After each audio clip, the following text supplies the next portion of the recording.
Hi Swara, thank you for taking out the time to talk to us today. Thank you for having me. So the first thing I have to ask you is, our channel is called Storytellers, and you've started a production house called Kahani Wale. Yes, which is like literally the Hindi-Urdu translation of Storytellers. So tell us a little bit about that first. I didn't have a plan to start a production house, but basically over the last 2 years or so, I've been quite sort of become very conscious of the process of how films are made. And I've realized that it's not, filmmaking is not just about shooting. There's like a whole sort of economy behind being able to put a story out there. Firstly, even choosing a story, and then the economics of deciding how much of a budget will this story be viable in, that if it is told in this budget is when it will be viable. So I've become very conscious of these things. I think especially because of, these two films that I did, which I headlined, Nirbhaya Sannata and Anaarkali of Aarah. I was quite closely involved in trying to get both of them released. I had taken Nirbhaya to Anand Rai and Eros and shown it to them. I'd sort of been quite involved in Anaarkali and in even post Anaarkali in terms of, just various stages of editing and the posters and what the looks were going to be and how, and of course it was very sweet of my producers to allow me that space. But then my brother basically said to me after Anaarkali release that, if you're going to be doing this kind of work, then you might as well, own the film and, own the project in a way that, then legitimately you can be involved and take those calls and then it doesn't seem like, oh, that's an actress trying to get too big for her boots. So that's really how it began. And then of course I think that also in these last 2-3 years what I found is that while I get a lot of offers, there are very few that I like and that I want to do. And then I realized that if I'm going to be so choosy about the films I do, and if I'm going to have so much of a gap, like I have basically about one film a year. Correct. And that's pretty low for an actor who's otherwise fairly active in terms of shooting and doing other work and web series and so on. And then I decided, all right, so if I don't like the offers I'm getting, why not control the offers? Create the offers. And sort of, I think so. It's really just a testimony to my growing up. But Swara, do you feel the pressure to make socially relevant cinema as a producer? Because, as an actor, you've broken a lot of norms. Your roles have been very different, very unique. They've all caused some sort of controversy or the other, consciously or unconsciously. So do you feel that pressure that I can't sit back and just make a masala film? I think the question has to be, do I feel the pressure to be controversial as a producer also? No, I don't. I've actually never felt the pressure to be socially conscious or socially minded in my choices of films, because actually I think that people kind of collapse my Twitter voice with my image in general, because actually if you look at the films I've done, barring perhaps Nirbhaya Sannata and Anaarkali of Aarah, they're all commercial films. Pretty much. And even the non-commercial ones, or so-called, like Listen to Maya, it's an out-and-out relationship story. There's nothing really very socially messagey about it. And I've always felt that, art is not, it's not a manifesto for a political party. However political I am as a person, I'm saying this, that the film medium is very powerful. I believe that art is transformative. And yet, even though art is political, every art and every medium has a craft to it.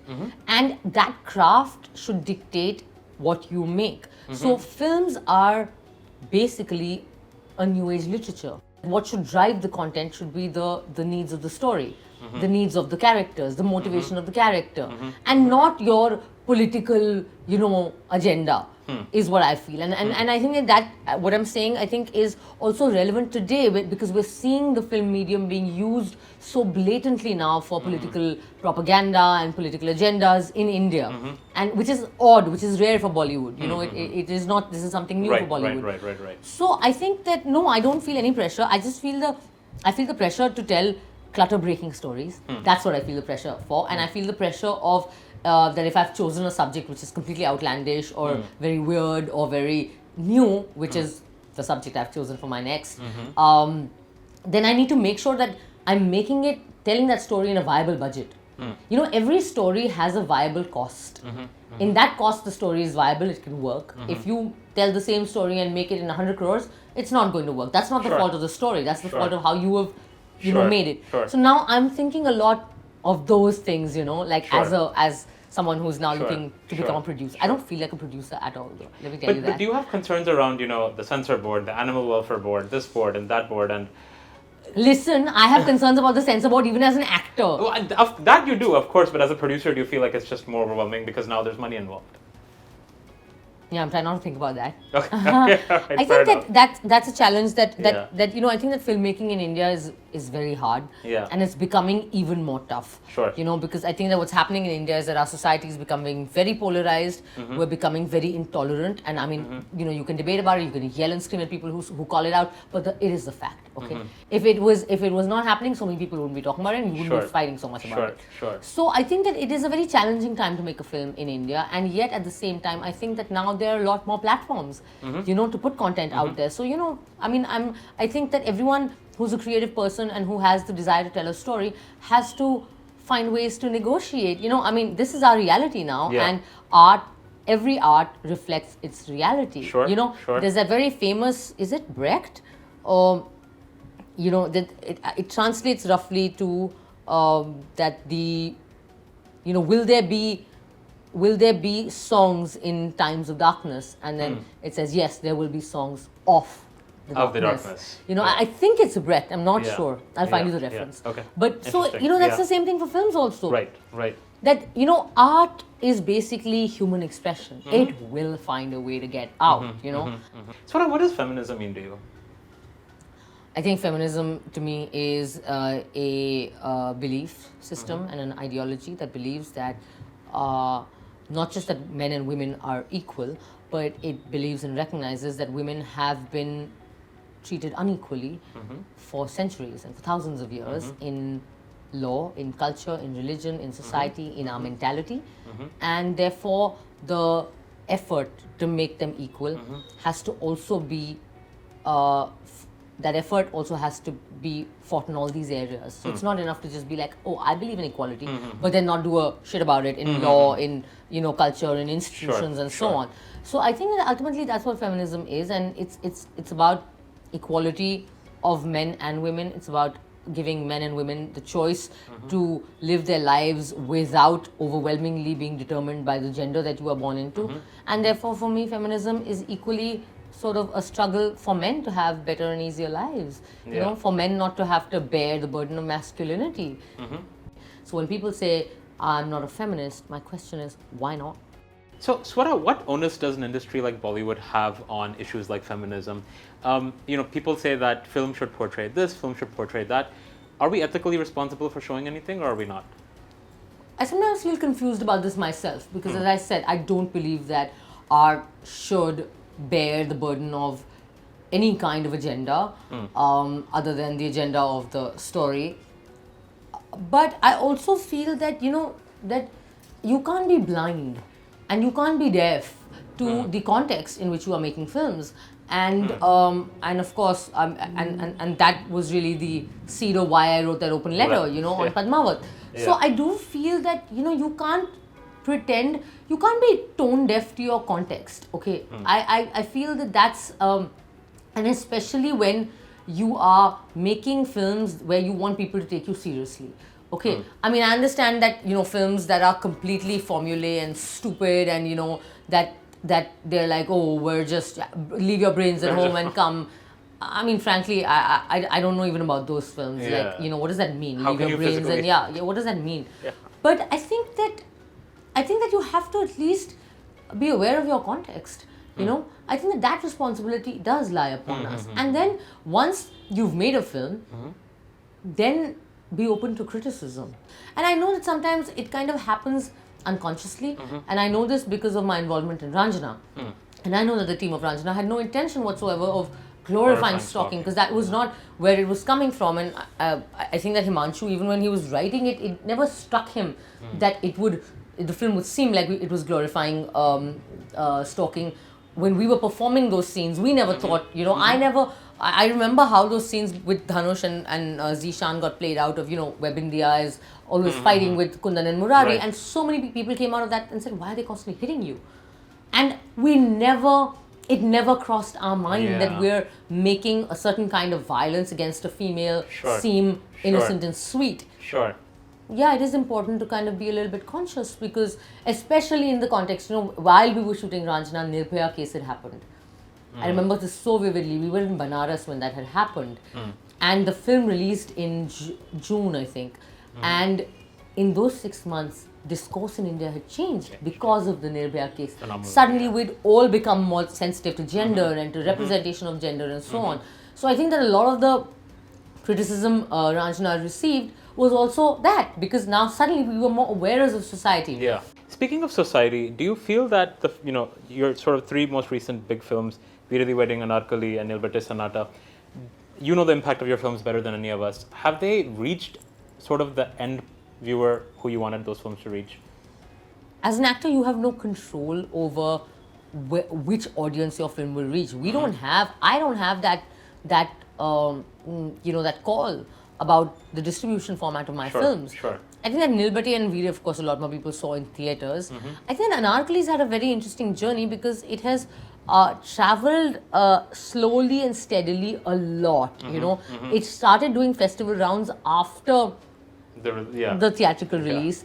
And a lot of that journey has also been about private groups organizing screenings and colleges, institutions. And I know that I always make it a point where people invite me, especially for festivals and all. I always try and ask them, can you screen Anaarkali or Nilbati, you know? Sure. So, Swara, why is it that people are so uncomfortable with women expressing themselves on screen? You, of course, have had a very controversial scene, which the whole world has talked about multiple times in Veere Di Wedding. Why? What is it? Why are we still uncomfortable with women expressing themselves? I think that we come from societies where there's a culture of silence around female desire, and it's something that no one person, no one ethnic group, no one race, no one religion is responsible for. It's something that permeates our culture in a very collective sense, and it's been there for centuries, you know. And even when desire has been expressed, it's been in these very roundabout ways, and abstraction, symbolism. So people are, it's classic textbook patriarchy, right? That you can't have a group that you're trying to dominate over and afford for them to be very noisy and, be very conscious of their rights. A lot of people, in India rue the fact that, feminism has led to higher divorce rates. Well, the only difference is that women who are now unhappy in marriages are talking about it. They're saying we're unhappy. Sure. I mean, I think if we ask our grandmothers and their grandmothers and their grandmothers, nobody asked them, are you happy or unhappy? It was just given. Yeah. They didn't have a choice. Right. So I think that it's that tumult, which comes with any society that's changing, and that's what we're seeing. So Swara, I remember I worked with you on Prem Ratan Dhan Payo. I was assisting Suraj sir, and I would just remember the number of questions you would ask him about your character Chandrika. What was she like? What is she going to do now? Why is she thinking this? Why, right? What is your thought process in choosing a character, and going forward, what sort of roles can we expect to see you in? Well, the thing with Chandrika was that it was one of the harder characters I played because I didn't entirely relate to that whole context and to that whole world. So I didn't entirely relate to that world as an actor because so far I'd done all these very realistic kind of films, and it was my most commercial film is Prem Ratan Dhan Payo, and I feel like with every character you need to find a key. Something that helps you unlock that character. And for me, I decided that was Chandrika's sense of injustice because I share that with her. And then, I decided ultimately this is a character who's angry because she's actually angry on behalf of her mother. I think that when I'm on set as an actor, I kind of see myself as a student. So I'm just like, how much more can I learn about this character? How much more can I learn about this character? And I always feel that, I am as an actor servicing the director's vision. It isn't my vision. This is the director's medium. So I want to be 100% sure that I'm understanding that vision. And I think that this is something that maybe all my directors will tell you, that she asks a lot of questions. And I really do. Because I'm like, am I getting what you want? Yeah. I think that going forward, I think that so far all my roles have been fairly diverse. Like I've done very, you know, I don't think that there is a type to my roles. I think that with Veere, I've even broken the whole glamour, commercial glamour space. Apart from my web series, which I've been doing, Right. which have also been all very different kind of roles. One is it's not that simple is sort of a wife, a housewife who's divorced. Then I've got one coming up called Rasbhari, where I play this mysterious seductress, which is very exciting. And then I have Flesh, where I play a cop. So those are my web series. And well, I'm hoping that the next one is going to be what I produce, which is a biopic of a con woman. Very interesting. Krishna Sen, Okay. who is a woman who basically became a man or dressed up as a man and married women allegedly for dowry money. Wow. And she was caught and jailed and so on. So, Wow. yeah. Very interesting. I've decided that I want all my films to be and all my roles to challenge me in some way or the other. Yeah. You know, it should firstly present a challenge to me, and only then can I feel, once I satisfy that need in me, Right. can I satisfy the audiences, you know. Craving. Yeah. Awesome. Thank you so much, Swara. I really appreciate you taking out the time. Thank you, Thanks a pleasure. lot. Thank you.